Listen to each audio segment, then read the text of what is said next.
એટલે આ શાસ્ત્રમાં જે લખ્યું હોય ને એટલું જ આપણે બોલાય, બીજું વધારાનું કાંઈ બોલવાનો પ્રયાસ ન કરાય.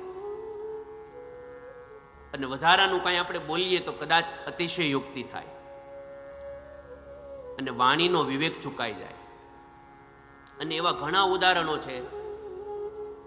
દરેક વિદ્વાન વક્તાઓને વ્યાસપીઠથી નમસ્કાર કરવો, પણ ઘણા વક્તાઓની ઘણી બધી કથાઓ થઈ ગઈ હોય એટલે પછી કાંઈક વ્યાસપીઠથી એવું બોલી ગયા હોય પછી એને માફી માગવી પડે.